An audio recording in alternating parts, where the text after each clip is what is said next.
귀한 찬양 너무 감사합니다. 우리 모두 함께 마음을 합하여서 하나님께 영광의 박수로 다시 올려드리겠습니다. 우리 귀하고 사랑하는 성도님들 다시 뵙게 되어서 너무 반갑습니다. 저는 우리 성도님들의 사랑과 기도 덕분에 지난 2주간 휴가를 가지면서 이렇게 말씀으로 창조하신 대자연 가운데서 그 하나님의 놀라우신 그 오묘하신 우리 손길을 함께 제 가족들이 찬양할 수 있는 그런 시간을 가졌었고요. 또 후반에는 믿음의 동력자들과 함께 정말 이 땅을 사랑하시는 그 하나님의 마음을 함께 나누며 또 우리가 함께 또 펼쳐갈 동력에 대해서 의논할 수 있는 좋은 시간들을 많이 가지고 왔습니다. 참으로 감사를 드리고요. 지난 2주 동안 또 이 예배당을 지키며 우리 교회를 지키면서 이렇게 믿음의 지체들이 함께 예배 드릴 수 있도록 각자의 자리에서 수고하신 우리 반주자 또 특송자 우리 방송반 또 예배팀 그리고 참여하신 모든 분들께 감사를 드리고 특별히 지난 2주간 또 말씀을 오셔서 전해주셨던 두 분 목사님 모두에게 깊은 감사를 전합니다. 저는 화요일부터 예배당에 복귀를 하여서 수요일부터 이제 예배를 인도하는데 예배 후에 정말 좀 부르짖어 많이 기도했어요. 부르짖어서 하나님 앞에 여기서 제가 이제 좀 기도를 돕는 무릎 꿇는데 좀 도움이 되는 그 의자를 구해 와가지고요. 무릎을 꿇고 하나님 앞에 좀 많이 부르짖어 기도했습니다. 그러다 보니까 좀 목이 조금 조금 상했어요. 예, 이게 제가 좀 미련해가지고요. 주일이 다가오는지도 모르고 어제 토요일도 토요 우리 아침 예배 끝나고 저희들 이제 줌 예배 끝나면 무음으로 하거든요. 그냥 그러니까 안 들리니까 저 혼자 막 부르짖어 크게 기도했더니 목이 조금 상했습니다. 양해해 주시면 감사하겠습니다. 이제 우리 다시 창세기 야곱과 함께하는 성도의 삶을 성도의 믿음의 여정을 우리 함께 걸어보기를 원합니다. 여러분 준비되셨습니까? 네. 우리 옆 사람에게 자, 다 함께 믿음의 여정을 걸읍시다. 함께 축복할까요? 옆 사람들을 함께 믿음의 여정을 걸어갑시다 하고 함께 축복했으면 좋겠습니다. 손도 잡아주시고요. 네, 같이 사시는 분들은 손도 잡아주시고 지금 또 이렇게 팬데믹 기간이라 뭐 손을 많이 타치 못하지만 반사 이렇게 네, 이렇게 마스크로 일부를 가리고 있기 때문에 이 한국 분들은 참 이 입모양이 예뻐요. 우리 동양인들이 특별히 그런 것 같아요. 참 이쁜 입모양을 우리 마스크로 가리다 보니까 잘 보이지 않습니다. 그래서 여러분들의 눈이 또 이제 이야기를 하는 것 같습니다. 우리 서로를 격려하는 의미에서 또 이렇게 사랑의 눈길로 이렇게 계속 인사할 수 있는 우리 교회 공동체가 되었으면 좋겠습니다. 자, 믿음의 여정을 야곱과 함께 걷기를 원합니다. 야곱이 아버지 집을 떠났을 때 그 아버지 이삭이 뭐라고 이야기를 합니까? 이 가나안 땅에서 야곱아 이 가나안 땅에서 너희 아내를 구하지 말고 고향 땅으로 돌아가서 내 고향 땅 너희 어머니 집으로 가서 네 외삼촌 라반의 딸들 가운데서 아내를 구하라. 이 이삭은 이 야곱이 그의 형 에서와는 에서는 가나안 땅의 가나안 딸들 가운데 아내를 취했습니다. 하나님이 그렇게 기뻐하지 않으셨죠. 그래서 아버지 이삭은 야곱을 거룩을 위해서 떠나 보냅니다. 그래서 이 야곱은 아버지 이삭의 말을 듣고 부엘세바 가나안 땅 부엘세바를 떠나 하란 땅 외삼촌이 있는 약 500마일 이상 떨어져 있는 이 하란 땅 외삼촌 라반의 집까지 왔죠. 자, 그리고 20년이 지납니다. 20년. 그 20년 동안에 어떤 일들이 있었습니까? 참 여러 일들이 있었지만 그 가운데 대표적인 것이 이 야곱은 아내를 라헬을 콕 찍고 라헬을 원했었는데 외삼촌 라반이 속이잖아요. 그죠? 외삼촌 라반이 속여서 이 야곱은 아내가 둘이 됩니다. 삼촌이 속여서 아내가 둘이 되죠. 자, 그리고 거기에서 끝난 것이 아닙니다. 이 아내가 친자매예요. 이 친자매가 경쟁심이 있는 거예요. 그리고 그들 가운데 건강하지 못한 비교 의식이 막 발동을 하고 이 자매 간에 시기와 질투가 작동을 하면서 어떤 일이 벌어지냐면은 야곱이 아내가 내 사람이 되는 겁니다. 참, 이 삶을 어떻게 표현할까요? 우리는 이 삶에 대해서 그 본인의 인생을 어떻게 표현할 수 있겠습니까마는 야곱이 자기의 삶을 평가하는 대목이 있죠. 야곱이 130세가 되어서 어디에 갑니까? 애굽에 가서 애굽 왕 바로의 앞에서 이런 이야기를 합니다. 내 삶이 참 험악하였다. 아내가 넷이라서 험악하였다는 말은 아니겠지만 그 안에 여러 것이 담겨 있는 것이죠. 참 그 외삼촌의 속임으로 말미암아 아내가 둘이 되고 그 아내들이 다투어서 아내가 넷이 되었어요. 그리고 자녀들이 줄줄이 태어납니다. 자, 그런데 그 야곱을 거두었던 외삼촌은 야곱의 이름이 속인다라는 표현이에요. 속인다라는 뜻을 갖고 있는 야곱, 뒤꿈치를 잡는다. 자, 발꿈치를 잡는다. 우리가 어떤 다른 사람들이 뒷다리를 걸어 넘긴다 하는 그 의미가 속인다는 의미, 남을 괴롭힌다는 의미, 남에게 손해를 끼치는 의미를 갖고 있잖아요. 이 야곱이라는 이름에 그런 의미를 갖고 있는 거예요. 그래서 야곱은 우리가 이 야곱이 라반의 집에 오기 전에 했던 대표적인 것이 형과 아버지. 그것도 약점을 이용해가지고 형의 그 다혈질, 성질 급한 걸 이용해가지고 장자권을 이렇게 취하고 앞이 안 보이는 아버지를 속여서 또 형의 이 축복을 받잖아요. 물론 이제 그건 하나님께서 예비하심이 있어서 그렇게 받지만요. 자, 이런 속이는 자였는데 이 야곱보다도 라반은 더 야곱이었어요. 예, 다 속이는 자였고 다 속이는 자. 그래서 우리 창세기 읽어보시면 야곱과 라반, 오늘 대화 중에도 나오지만은 그 대화 가운데 빠지지 않는 말이 왜 나를 속이셨습니까? 이런 표현들이 참 많이 나와요. 네, 참 많이 나오죠. 자, 이 라반이 속여가지고 라반이 보통이 아니거든요. 네, 그래서 야곱이 이 라반의 집에서 14년을 일하고 있었는데 야곱이 아무것도 없는 거예요. 나는 언제 내 집을 세웁니까? 무슨 말이냐면 빈털털이란 말이에요. 야곱이 정말 열심히 일했습니다. 그 노동력을 우리 외삼촌이 얼마나 높게 평가했는지를 우리가 쭉 지금까지 쭉 보았지 않습니까? 그렇게 열심히 일했음에도 불구하고 야곱은 빈털털이었죠. 예. 근데 야곱이 아무리 애를 써도 외삼촌이 자꾸 말을 바꾸기 때문에 그 손을 벗어날 길이 없는 거예요. 근데 어떤 일이 벌어집니까? 야곱이 하란으로 올 때 만나셨던 하나님, 베델에서 하나님이 만나셔서 내가 너와 함께해서 너를 지키고 네가 어디로 가든지 너와 함께하며 너를 반드시 이 길로 돌아오게 하겠다고 약속하신 그 하나님으로 말미암아 야곱의 삶에는 설명할 수 없는 그러한 축복이 있었던 것이죠. 지독한 라반을 만났음에도 불구하고 야곱이 거부가 됩니다. 예, 성경은 설명을 하는데 어떠한 것으로도 설명이 안 돼요. 이해가 되지 않습니다. 우리가 지난번에 껍질 벗긴 나뭇가지를 보았지만 그거는 과학적으로도 어떤 것으로도 설명 안 되는 것인데 성경은 뭐라고 이야기를 했죠?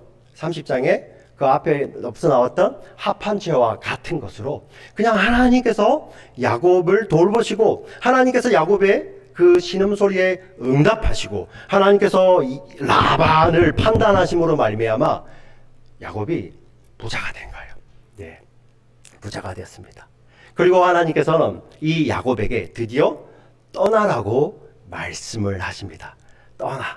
지금 일어나서 너의 아버지의 집, 너의 출생지로 돌아가라. 나는 베델의 하나님이다. 나는 너를 만났던 그 여호와 하나님이다. 돌아가라라고 하나님은 야곱에게 말씀해 주십니다. 그리고 야곱은 그 하나님의 말씀을 듣고 돌아가기를 원하죠. 그래서 자기 아내들에게 야곱의 지금 되었던 일들을 들러불러서 이야기를 합니다. 근데 그게 참 신기한 것이 처음으로 야곱의 아내 레아와 라헬이 성경이 처음이에요. 처음이자 마지막 같습니다. 같은 마음을 품어요. 예. 항상 다투고 비교했던 그 둘이 그제서야 야곱이 이제 돌아가야겠다니까 레아도 그렇고 라헬도 그렇고 그 말에 찬성을 하는 거예요. 자, 그것을 그 이면을 한번 살펴보면 그의 아버지가 자기의 남편을 얼마나 속이고 자기들에게 얼마나 아무것도 주지 않았으면 그 레아와 라헬이 같은 마음으로 잘 생각했습니다. 이제 저도 따라가겠습니다. 네, 이러는 거예요. 자, 이러면서 오늘 본문이 이어집니다. 야곱이 이 외삼촌 밧담 아람, 외삼촌의 집, 그 라반의 집에서 모은 모든 재산을 가지고 자, 떠납니다. 우리 17절, 18절을 같이 한번 읽어보겠습니다. 크게 한번 읽어볼까요? 시작.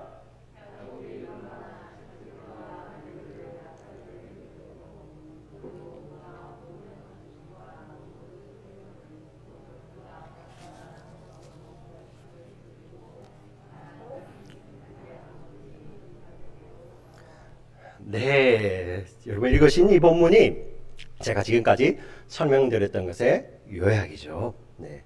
드디어 이 야곱이 그의 모든 소유를 다 끌고, 그리고 야곱에게는 지금 11명의 아들과 1명의 딸이 있습니다. 근데 그 아이들이 다 어려요. 야곱이 20년을 있었는데 7년이 지나서 처음으로 레아와 라헬과 결혼을 하거든요. 그래서 그 첫 아들이 루벤입니다. 자, 루벤은 만 7년이 지나고 태어났어요. 그래서 빨리 태어나도 8년째 태어났겠죠, 그죠? 그러니 20년이니까 첫 아이 루벤이 나이가 많이 들어도 12살에서 13살이에요. 12살, 13살 실감이 안 나십니까? 예. 제 눈에는 굉장히 이런 표현 요즘 아주 조심해야 됩니다만은 예를 들기 위해서 말씀드리는데요.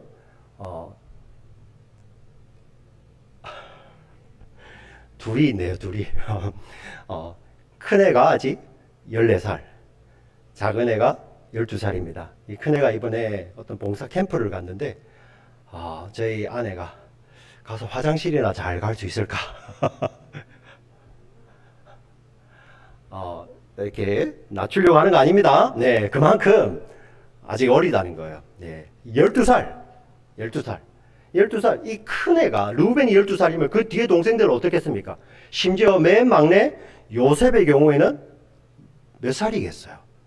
예. 우리가 성경을 읽어보니까 쭉 연년생으로 태어나거든요.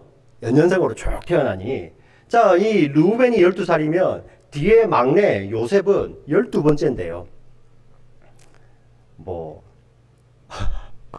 젖먹이 정도 되거나, 꺽해야 이렇게 조금 아장아장 걷든지 아니면 조금 이렇게 자기 혼자 돌아다닐 수 있는 그런 나이 정도밖에 안 됐을 거예요. 그래서 그 아이들은 어디에 태웁니까? 다 낙타들에게 태우죠.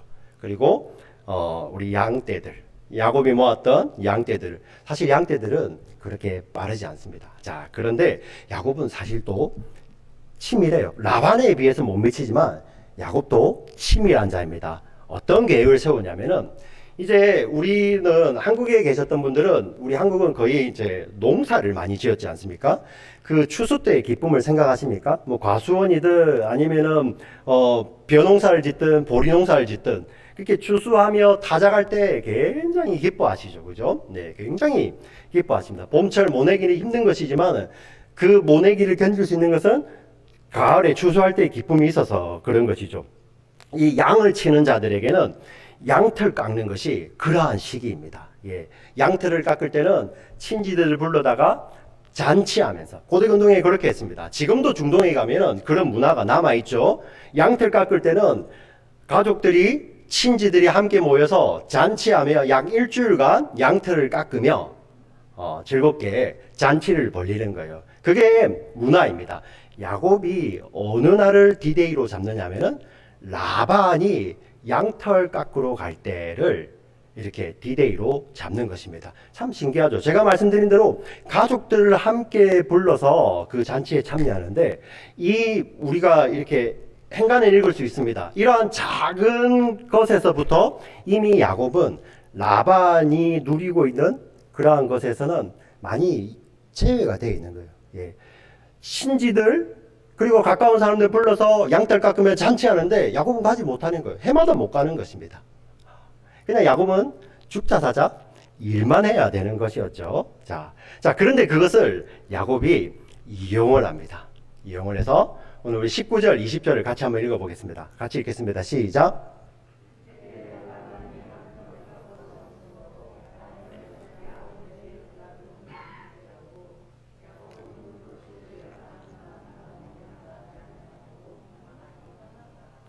이 짧은 구절이지만은 이 야곱과 이 라반의 관계가 뭐 아버지라는 말도 없고 장인이라는 말도 없고 그냥 야곱은 아람 사람 라반.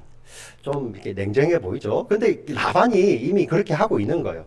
자, 얼마나 그랬으면은 이 아버지가 양털 깎으러 갔을 때 그 딸이잖아요. 라헬은 아버지 집에서 뭘 훔칩니까? 드라빔을 훔쳤다고 합니다. 이 드라빔이라는 것은 우리가 정확하게는 알 수 없지만 그 가정마다 그 고대에는 그 가정에 수호신이 있다고 그리들은 여기고 조그마한 인형 같은 것을 가지고 그것을 수호신처럼 여겼죠. 그 가정의 수호신이 드라빔입니다. 근데 이 드라빔이 사실 아무것도 아닌 우상에 불과하지만 그것을 그 당시 사람들은 미신적으로 귀하게 여겼고요. 그리고 그 드라빔을 가진 자가 그 가정의 소유권을 주장할 수 있는 거예요. 굉장한 거죠. 네.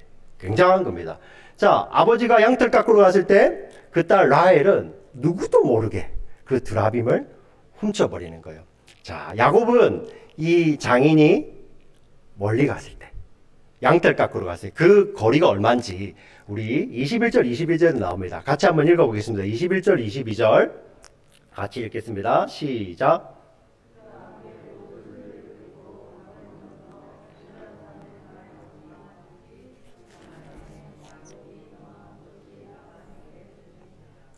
예, 야곱은 이날을 D-Day로 삼아서 자, 도망을 갔어요. 떠납니다. 예, 떠납니다. 강을 건너 길라산을 향하여 가는데 이것이 3일 만에 라반에게 들린 거예요. 참 이상하죠. 얼마나 이렇게 멀리 있었으면. 근데 이것은 라반이 자초한 일이잖아요. 예, 라반이 그때 꾀를 썼죠. 뭐였습니까? 야곱과 라반이 임금 품삯을 이렇게 또 다시 마지막으로 흥정할 때 야곱은 이런 이야기를 하죠. 외삼촌의 것은 흰 것은 흰고 검은 것은 다 외삼촌 것이고 무늬 있는 것은 제 것이 되겠습니다. 하니까 이 라반이 그래 좋다 하고 어떤 일을 벌입니까?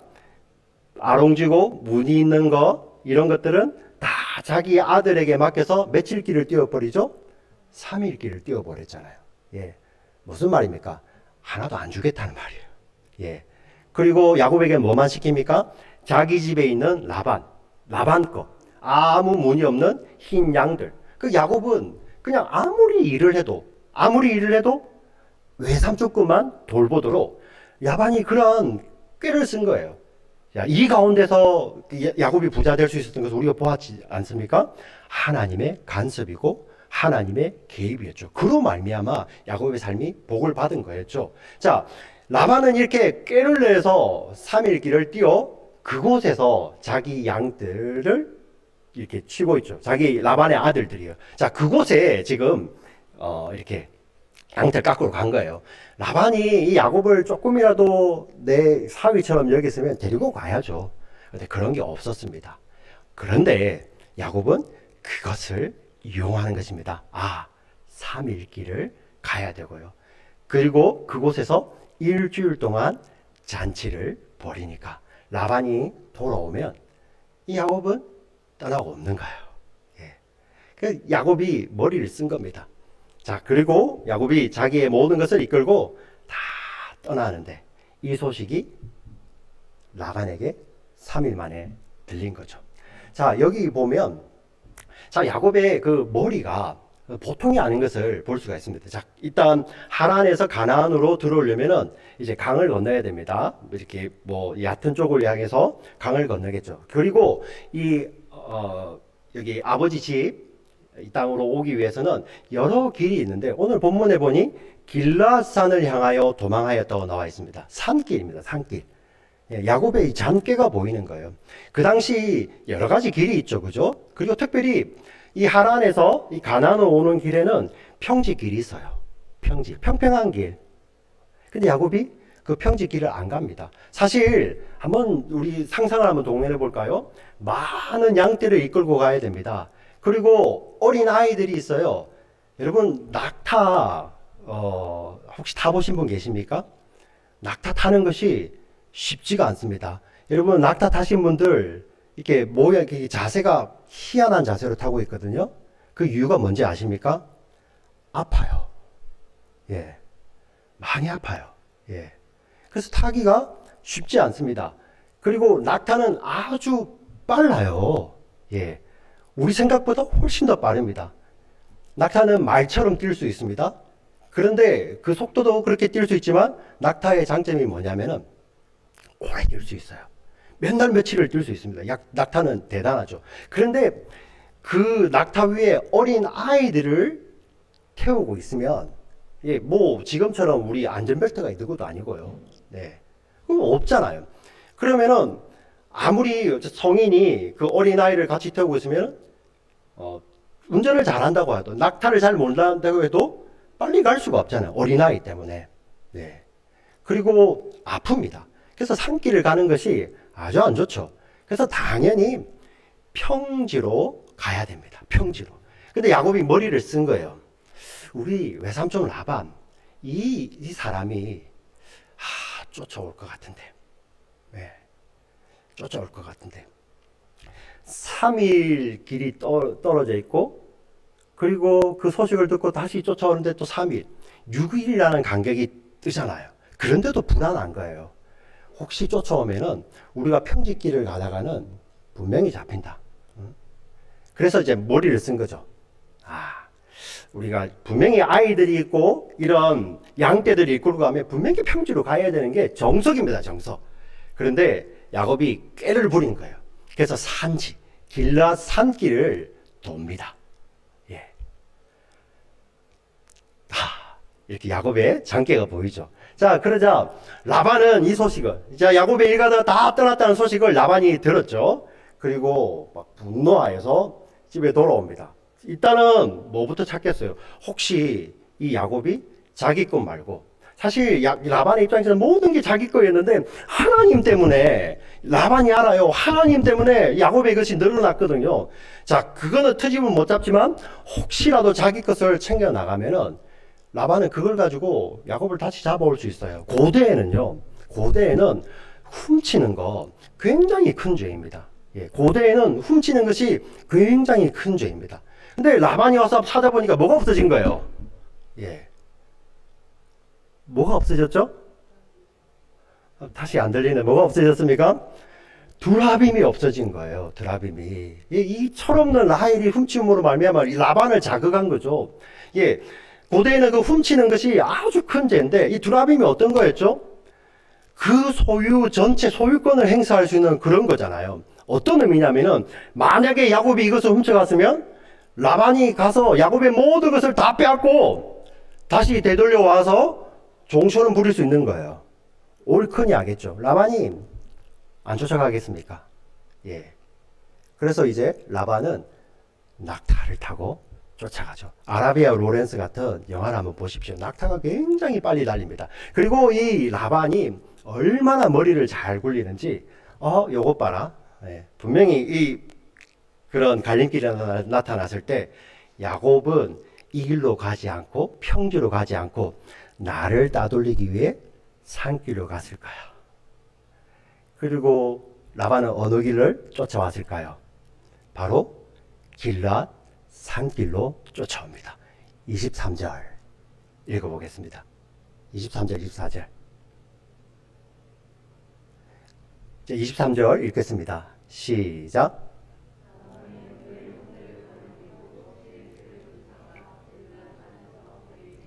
예.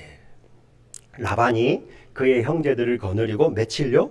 7일 길을 쫓아가. 그때부터 7일을 더 달리는 거예요. 대단하죠. 그런데 어디에서요? 길라산에서. 평지가 아니라. 저는 이 이야기를 깊이 묵상해 읽으면서 옛말에 이런 말이 있잖아요. 그죠? 뛰는 사람 위에 나는 사람. 제가 아주 좋은 표현을 쓴 겁니다. 그죠? 뛰는 사람 위에 나는 사람이 있는데 야곱도 이러한 나름 머리를 쓰는데 라반은 보통이 아닌 거예요. 예. 이 야곱이 라반 손 안에 있는 거예요. 손 안에.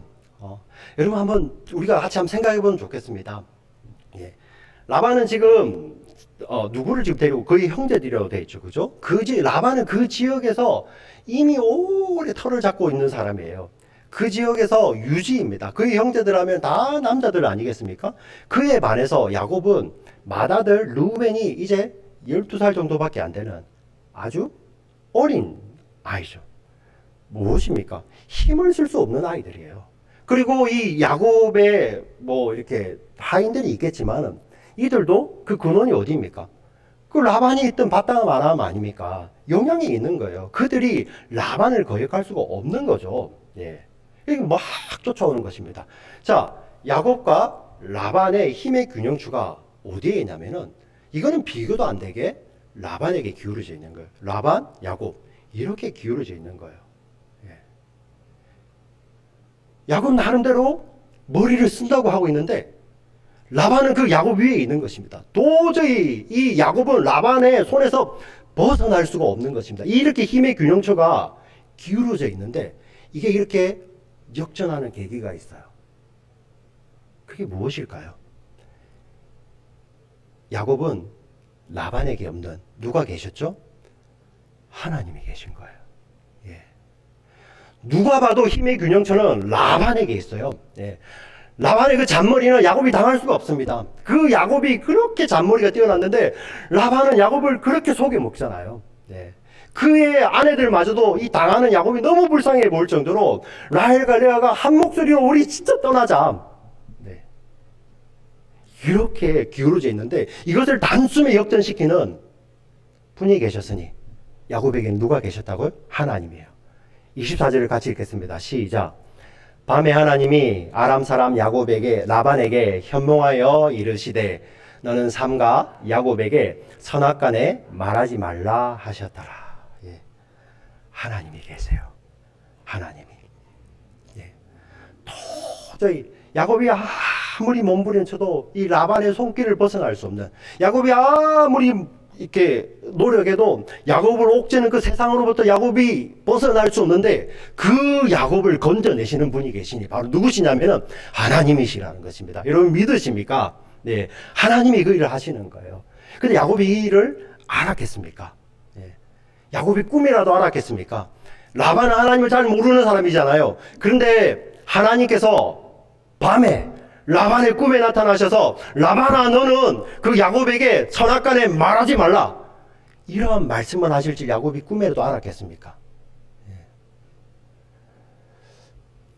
저는 이 말씀을 참 이렇게 깊이 묵상하며 우리 믿음의 조상들, 믿음의 선배들이 생각이 났습니다. 우리 믿음의 선배들이 참 이런 고백을 많이 했어요.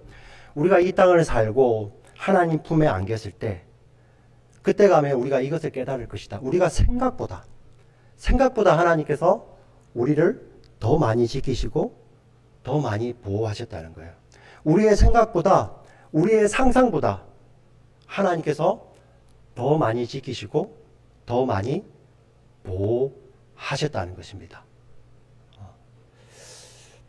우리 모두가 이제 하나님 품에 가는 날이 있겠죠. 하나님 이렇게 오라 하시면 우리 다 놓고 가야 되잖아요. 그죠? 그때 가서 보면 내가 생각하지 못했던 사실 우리는 지나보면은 기억이라는 게 어떤 굵직굵직한 사건들만 기억하고 있지 않습니까? 근데 그 굵직굵직한 사건들이 있으려면 일상이라는 그 디테일이 있잖아요. 근데 그 가운데서 하나님께서 어떻게 개입하시고 어떻게 간섭해 오셨는지를 누가 알겠습니까? 근데 천국 가보면 안다는 거예요. 네. 이 우리 믿음의 선배들이 많이 고백했던 것입니다. 사실 우리 이 내용을 지금의 이렇게 이야기로 바꿀 수 있죠, 그죠? 우리가 지금 그것을 이렇게 알 수 있는 것은 바로 은혜죠, 은혜. 이것이 은혜라고 이야기합니다. 은혜라는 찬양이 있어요. 이 내용을 이렇게 잘 담고 있어요. 우리가 생각한 것 이상으로 하나님께서 우리를 보호하셨다는 것을. 이 야곱이 이 라반의 꿈속에 하나님이 나타나셨을 것이라고는 꿈에도 생각 못하는 그러한 하나님의 함께 하시고 돌보심, 자, 그러한 내용들을 담고 있는 것이 바로 은혜라는 찬양인데요.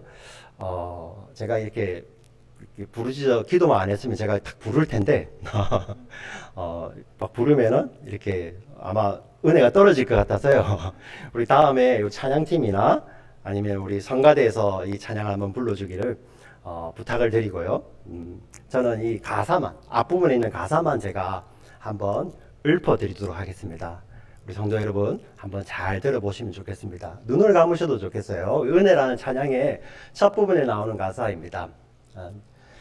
내가 누려왔던 모든 것들이, 내가 지내왔던 모든 시간이, 내가 살아왔던 모든 순간이 당연한 것 아니라 은혜였어. 아침에 해가 뜨고 저녁에 노을, 봄의 꽃향기와 가을의 열매, 변하는 계절의 모든 것들이 당연한 것 아니라 은혜였어. 모든 것이 은혜, 은혜, 은혜, 한없는 은혜. 내 삶에 당연한 것 하나 없음은 모든 것이 은혜, 은혜였어. 이게 은혜의 첫 부분에 나오는 찬양입니다. 네. 무엇을 고백합니까? 내 삶에 당연한 것 하나 없다. 이 모든 것이 은혜라는 것이죠. 우리 성도 여러분 함께 고백하실까요? 아멘, 아멘. 믿음으로 아멘으로 고백하시겠습니다. 아멘, 아멘. 네. 야곱이 생각하지도 못했던 그러한 디테일한 부분에서 하나님은 여전히 야곱과 함께 하시며 하나님을 지키시고 계셨던 것입니다. 예. 그래서 나는 내가 당연히 내가 노력해서 이뤘다고 당연한 것이라고 생각했는데 하나님의 은혜를 경험해 보니 내 삶에 당연한 것이 하나도 없는 거예요. 우리 그렇지 않습니까? 지금 우리 이 자리에 나와서 예배를 드리고 있는데 여러분 어느 누가 이게 당연한 거야. 나는 일할 자격이 되는 자이지. 한 분 계십니까? 우리 옆에 자녀들 있고요. 네. 우리 삶에 작은 부분들이 있는데 그곳에 어디에 이건 당연한 거지. 우리 은혜가 들어오니까 당연한 게 아니더라는 거죠. 설명할 수 없는 은혜를 베푸시는 그 하나님으로 말미암아 이 라반과 야곱의 삶의 무게가 완전히 역전이 되어버렸죠. 예. 왜? 야곱에게는 하나님이 계시기 때문입니다. 자, 라반이 쫓아왔어요. 쫓아와 길르앗 산에서 이제 야곱을 따라잡았습니다.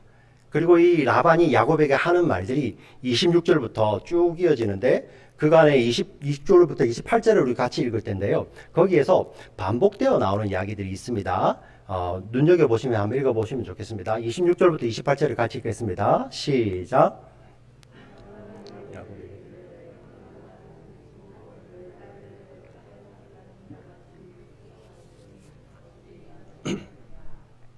내가 즐거움과 노래와 붓과 수금으로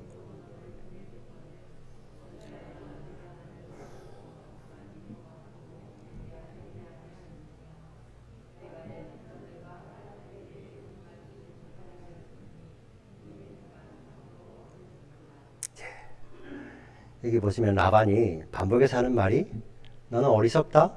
왜 네가 나를 뭐 했냐? 속였냐? 속였냐? 이렇게 이야기하죠.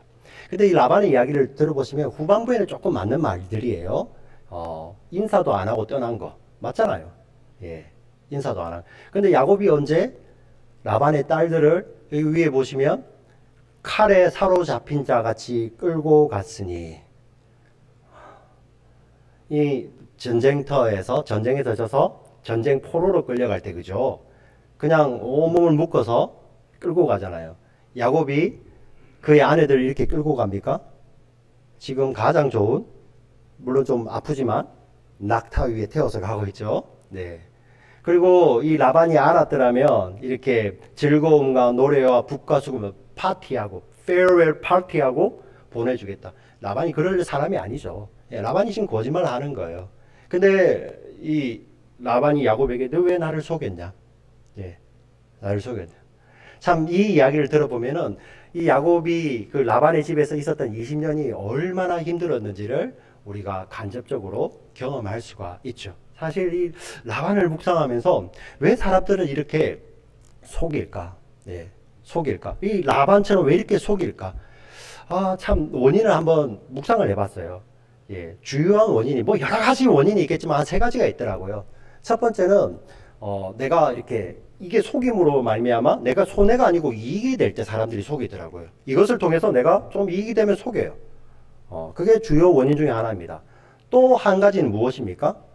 사람들이 속일 때 가만히 보시면 우리도 우리 인생을 잠 돌아보시면 내 삶 속에 가끔씩 거짓이 있을 때 있어요. 그때 언제 보면 두려워서 그래요. 두려워서. 예. 이거 내가 이렇게 바르게 말하면 내 왕따 당하는 거 아닌가? 이거 내가 말하면 참 곤란한데 내 체면이. 예. 이런 두려움이 있는 거죠. 예. 자, 이게 참 보편적인 내용인데 이유인데요. 마지막 세 번째가 사실 제일 두려운 겁니다. 잘 들어보세요. 마지막 세 번째 무엇이냐면은 습관적으로 속이는 거예요. 예, 이익이 되기 위해서도 속이고 두려워서도 속이는데 이게 자꾸만 합쳐지면 그냥 자기도 모르게 그냥 속이는 거예요. 예. 이건 누구도 예외가 없습니다. 네. 이 라반 보세요. 네. 왜 나를 속였어? 라반의 삶이 속임 그 자체잖아요. 막 습관적으로 속이는 사람들이 그 못 견뎌하잖아요. 남이 자기를 속이는 거. 이 라반이 이러는 겁니다. 사실 이 내용을 보면서 우리 그리스도인들은 이러한 삶과 완전히 이별하는 삶이 그리스도인의 삶이죠. 예. 이러한 속임의 삶. 예. 내게 이익이 되기 때문에 속이고 무엇인가 두려워서 속이고 아니 습관적으로 속이고 있는 그런 속임의 삶으로부터 우리가 이별하는 삶이 바로 그리스도인의 삶인데 우리가 어떻게 그 그리스도인의 삶을 살 수 있습니까? 물론 결단이 필요합니다. 내가 더 이상 속이지 않아야지. 내게 이익이 안 되더라도 내가 속이지 않아야지. 내가 두려움이 와도 속이지 않아야지. 혹시 내가 습관적으로 속이고 있고 과장되게 말하고 있으면 자기 자신을 묵상해보고 성찰해보고 속이지 않아야지 하는 그러한 결단도 필요하지만 그게 잘 워킹을 안 해요. 궁극적인 것은 어떻게 가능합니까? 성경이 답을 제시합니다. 오직 예수 그리스도에 의해 옷을 입는 것입니다. 예수 그리스도에 의해 옷을. 그 말은 무엇입니까? 주님을 사랑하는 거예요. 네. 내가 이 사람을 속여서 더 이익을 얻는 것보다 내가 이 바른 말을 해서 이렇게 손해를 볼까봐 두려워하는 것보다 나의 습관보다 더 크신 그리스도를 사랑하는 거예요. 예. 내가 그리스도를 사랑함으로 말미암아 나를 사랑하시는 그리스도를 사랑함으로 말미암아 예수 그리스도께서 우리에게 입혀주시는 의의 옷을 입고 이러한 라반과 같은 모습, 옛사람 야곱과 같은 모습과 이별하는 삶, 매일 이별하는 삶이 바로 우리 성도의 삶인 줄 믿습니다. 믿음으로 아멘 하시겠습니다. 아멘. 네. 자, 라반이 이렇게 쫓아와가지고 하나님께서 나타나셨지만 이 라반은 사실 하나님에 대한 두려움은 있지 그 하나님으로 말미암아 변화되진 않거든요. 이게 세상과 성도의 차이죠. 하나님께서 지금도 하늘을 가르시는 그러한 능력으로 역사하신다 하더라도 세상 사람들은 그 하나님에 대해서 두려워하고 무서워할 수는 있지만 그 하나님 때문에 그 삶이 변하지는 않는다는 거예요. 근데 기독교 신앙 크리스찬들의 삶의 차이는 무엇입니까? 그 하나님으로 말미암아 그 하나님이 나를 사랑하신 그 사랑으로 말미암아 우리의 삶이 변한다는 것이죠. 예. 라반은 그런 모습이 없습니다. 자, 여전히 라반은 이 야곱을 찾고 싶지만은 라반은 야곱을 어쩔 수 없이 보내는 거죠. 바로 29절에 라반의 본심이 들어 있습니다. 이 라반의 본심이 있고 이 말로 말미암아 야곱도 하나님께서 라반에게 이렇게 말씀하셨구나. 야곱이 알게 되는 거예요. 라반이 어떻게 알았을까? 야곱이 라반에게 하나님이 나타나신 것을 어떻게 알았는지 바로 29절에 있습니다. 같이 한번 29절을 읽겠습니다. 같이 읽겠습니다. 시작.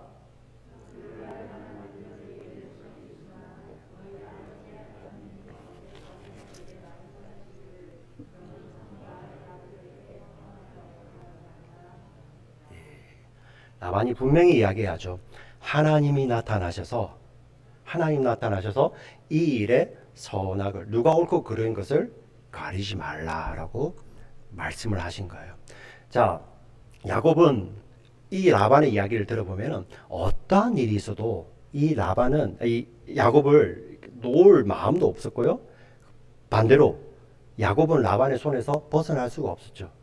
그런데 이 야곱이 라반으로부터 떠날 수 있었던 것은 바로 하나님 때문입니다. 하나님. 이 창세기 31장에 나타나는 이 사건은 훗날에 이 야곱의 자손들이 겪어야 될 어떤 한 사건을 모형하는 사건입니다. 출애굽기에 이런 일이 벌어지죠. 이 야곱이 훗날 이름이 이스라엘로 바뀝니다. 그리고 야곱이 낳았던 이 12아들이 이스라엘 12지파가 되죠. 이들이 어떤 일이 벌어집니까? 이집트, 애굽에서 노예가 되어 있죠. 예. 큰 일하는 거요. 큰 일하는 거.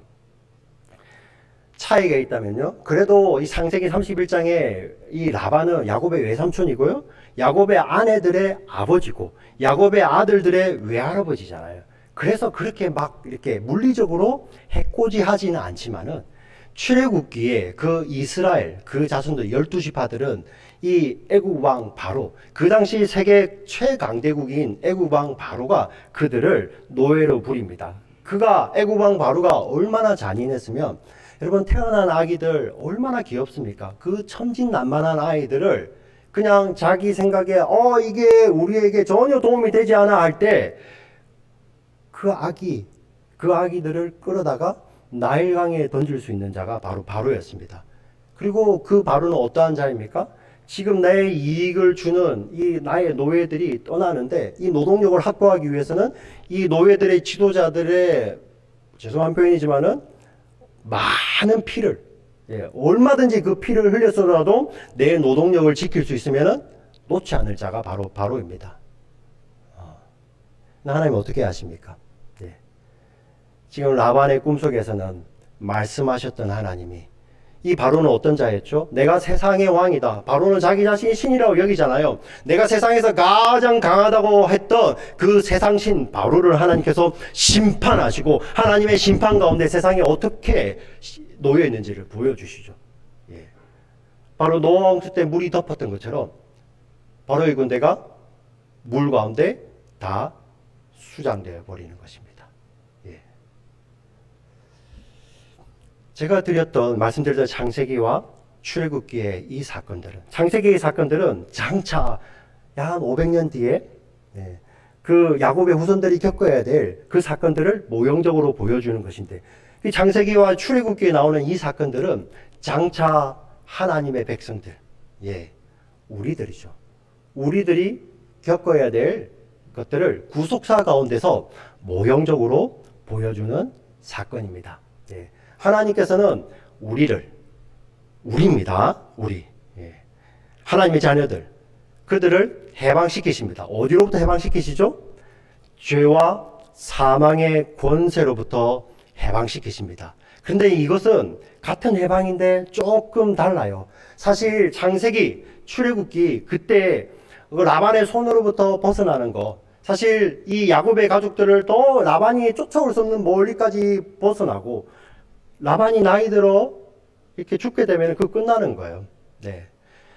이집트, 애굽도 마찬가지입니다. 하나님께서 초월적인 간섭으로 그 이스라엘 백성들을 저 멀리 지구 반대편으로 끌고 나오시면은 그게 끝나는 거예요. 그럴 수 있는 거죠.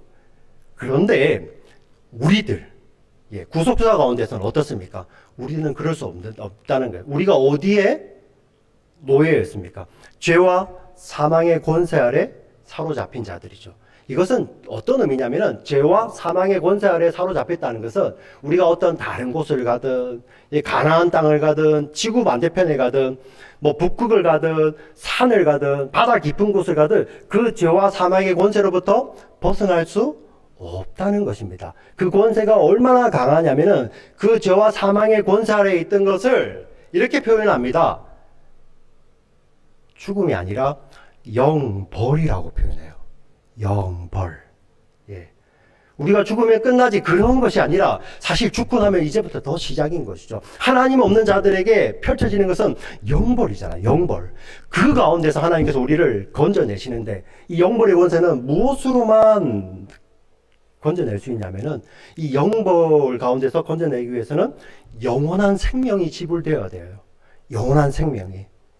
근데 인생 가운데 어떠한 사람도 어떤 훌륭한 사람도, 아니 나를 사랑하는 내 부모마저도 그 부모님이 나를 위해서 생명을 대신 지불해 주셔도 할 수가 없어요. 왜? 그들도 죄와 사망의 권세 아래에 있는 모든 인간이기 때문에, 모든 인간이 죄를 범하였음에 하나님의 영광에 이르지 못하더니 죄와 사망의 권세 아래에 영벌 가운데 있는 자들을 건져내기 위해서는 대가를 지불하셔야 되는데, 하나님께서 지불하신 것은 영원한 생명이죠.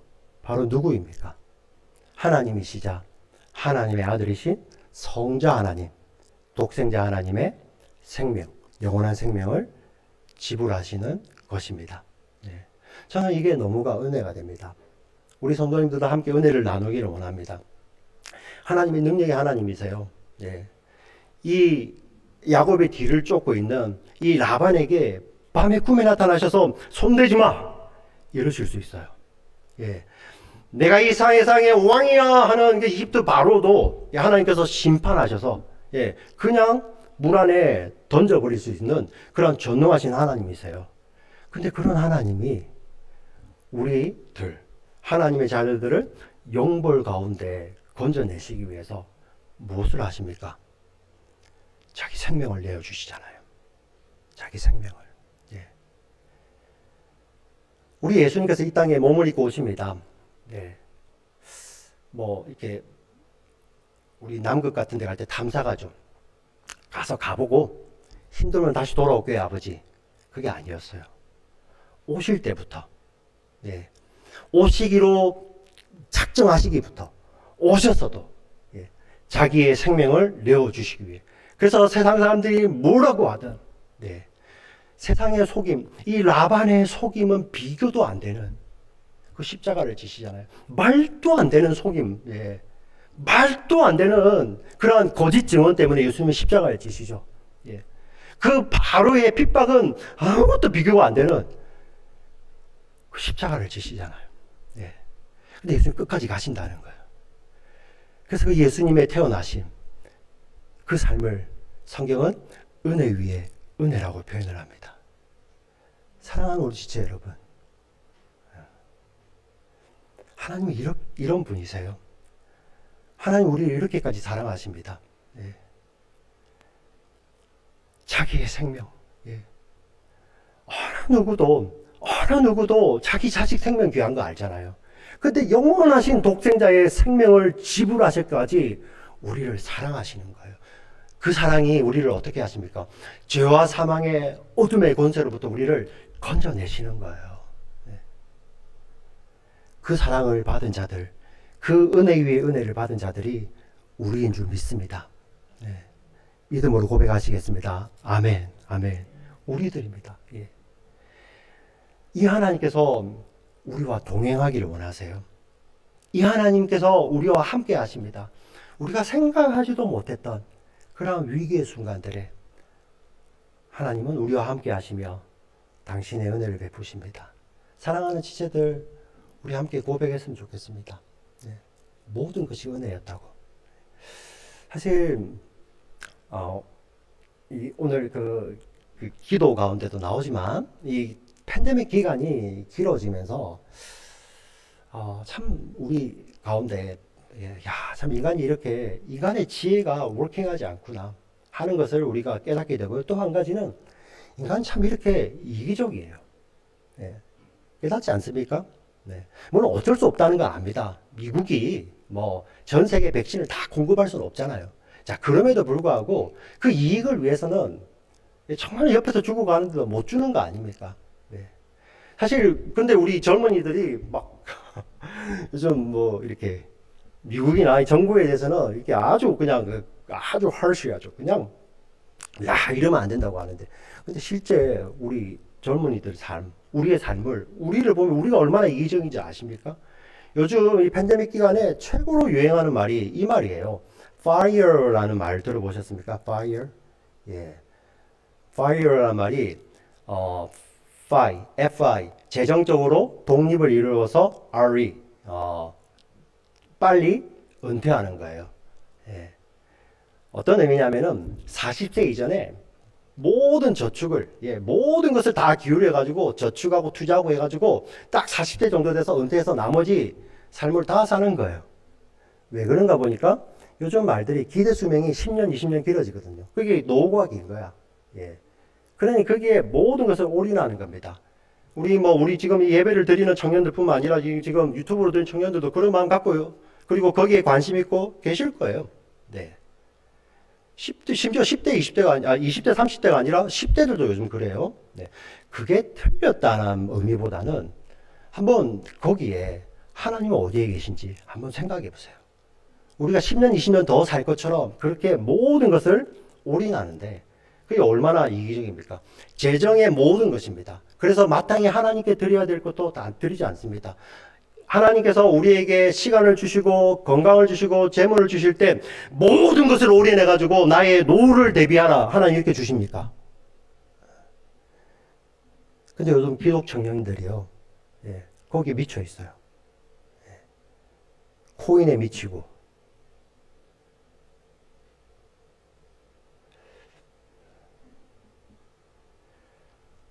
세상은 그래도 됩니다. 근데 우리와 함께 영원히 함께 하기를 원하시는 하나님은 우리 삶과 동행하시면서 우리의 삶을 통해서 하나님 그분이 드러날 때 제일 기뻐하세요. 우리가 은혜라면서요. 모든 것이 은혜라면서요. 우리 삶이 변화가 일어나지 않겠습니까? 네. 세상은 그렇게 미쳐 돌아가도요. 예. 여러분 가만히 생각해 보세요. 네. 그냥 모든 거예요. 모든 것을 다 올인합니다. 요즘 그래서 젊은이들이 모든 걸 저축하죠. 저축이 나쁘다는 것이 아니라 그 저축의 목적이 그냥 자기 노후예요. 하나님 앞에 가겠습니다. 예. 그 친구들이 20대에 갈지 30대에 갈지 저는 장담 못하죠. 하나님 앞에 섰을 때 하나님 저는 모든 것을 올인해서 제 노후를 대비했습니다. 그래서 그런 친구들도 있겠죠. 그 5years old 40대 은퇴했습니다. 하나님 저는 모든 것을 다해서 저 노후를 대비하고 이렇게 노후를 즐기다 왔습니다. 그 말이 말씀으로 세상을 창조하시고 자기 아들을 주시기까지 우리를 사랑하셨고 우리를 통하여서 하나님의 속성과 성품을 나타내기를 원하시는 우리의 주인, 창조주, 구원주 하나님 앞에서 드리는 유일한 말이 되지 않기를 주의 이름으로 부탁을 드립니다. 우리 젊은 청년들 정신 차리세요. 말씀을 정리하겠습니다.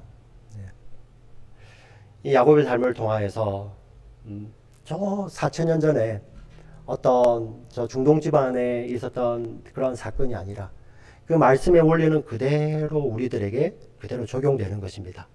우리가 생각할 수 없었던 그런 은혜로 우리의 삶을 지금까지 인도해 오신 하나님입니다.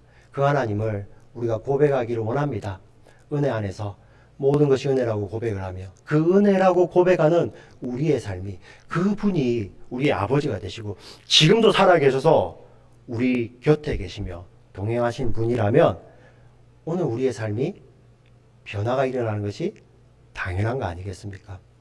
나의 입술이 변할 것입니다. 거짓과 이별할 것입니다. 생각이 이기적인 것과 이별할 것입니다. 왜 그렇습니까? 하나님 그분이 나를 사랑하시는 하나님 그분이 아버지시고 우리가 그분의 은혜 때문에 은혜 위에 은혜 대신 예수 그리스도를 주라고 고백하고 사는 우리이기 때문입니다. 이 말씀에 여러분들 마음으로 아멘으로 받으시고 그 아멘 하시는 그 순간부터 우리의 삶의 걸음이 삶의 생각들이 하나님 중심적으로 바뀌기를 주의 이름으로 간절히 축원합니다. 아멘. 함께 기도하시겠습니다. 살아서 역사하시는 아버지 하나님,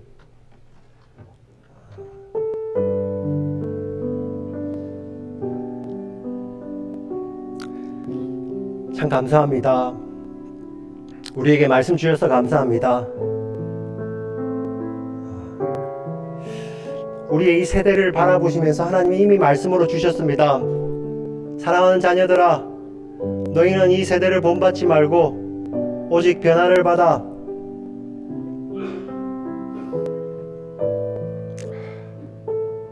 하나님의 거룩하고 온전하신 뜻이 무엇인지 분별하도록 하라. 너희의 삶을 하나님이 기뻐하시는 산 제사로 드리라. 그러한 말씀을 주셨던 하나님입니다. 야곱의 삶을 통하여서도 하나님 우리에게 말씀하십니다. 우리에게 거룩을 요구하시고 그 거룩을 주시기 위해서 내가 거룩하니 너희도 거룩하라는 그 거룩을 우리에게 나누어 주시기 위해서 하나님이 인정하시는 그 거룩을 나누어 주시기 위해 당신의 아들을 십자가에서 찢으셨던 그 하나님, 라반에게 말씀하시고 바로에게는 능력을 나타내셔서 이스라엘 백성들을 구원하셨지만 우리들을 구속사 가운데서 이런 죄와 사망의 권세로부터 구원하시기 위해서는 자신의 아들을 찢어내셨던 그 하나님, 그 하나님을 우리가 아버지라고 부릅니다. 이게 얼마나 은혜인지 모르겠습니다. 이게 우리 세상의 지혜로 가능한 것입니까? 하나님 아닙니다. 고백합니다. 모든 것이 은혜입니다. 나 같은 죄인까지도 사랑하셔서 자기의 생명을 넣어주시는 예수 그리스도의 은혜이고, 이 죄인 가운데 십자가에 피를 뿌리시고 찾아오시는 성령님의 은혜임을 저희들 믿음으로 고백합니다. 오 하나님, 저희들 이 은혜를 고백한 자들 우리의 삶이 변화되길 원합니다. 정신 차리기를 원합니다. 세상에 얼마나 많은 소리들이 있습니까? 우리 힘으로는 절대 못 벗어납니다. 야곱이 라반에게서 벗어날 수 없었던 것처럼 우리도 못 벗어납니다. 그런데 그 야곱이 라반에게서 벗어날 수 있었던 것은 바로 하나님의 개입하심이고 하나님의 은혜였음을 고백합니다. 오 사랑의 주님, 우리를 당신의 은혜 가운데 품어주시옵소서. 한량없는 하나님의 사랑의 품 안에 저희들 품어주셔서 저희들 삶이 변하기를 원합니다. 저희들 생각이 변하기를 원합니다. 저희들 입술이 변하기를 원합니다. 저희들 시간이, 저희들 건강이, 저희들 물질이 나밖에 모르는 나 중심이 아니라 하나님을 생각하며 하나님의 사랑을 나타내는 그런 하나님 중심의 삶을 사는 우리들 될 수 있도록 주여 은혜를 다하여 주시옵소서. 주님 참 사랑합니다. 이렇게 사랑한다고 고백할 수 있는 것, 먼저 하나님이 우리를 사랑하셨고 먼저 예수님께서 그 사랑 담아 당신의 생명, 내가 이만큼 너를 사랑한다고 십자가에서 두 팔 벌려서 죽음으로 말씀해 주셨던 예수님 때문입니다. 하늘 날아가는 그 순간까지 예수 그리스도의 사랑 잊지 않게 하시고 이 변찮는 사랑 안에서 모든 것이 당연한 것 같고 하나님의 은혜라고 고백하는 우리 사랑하는 우리 탈리 공동체 지체 다 될 수 있도록 주여 축복하여 주시옵소서. 주님 정말 사랑합니다. 예수님 이름으로 기도합니다. 아멘.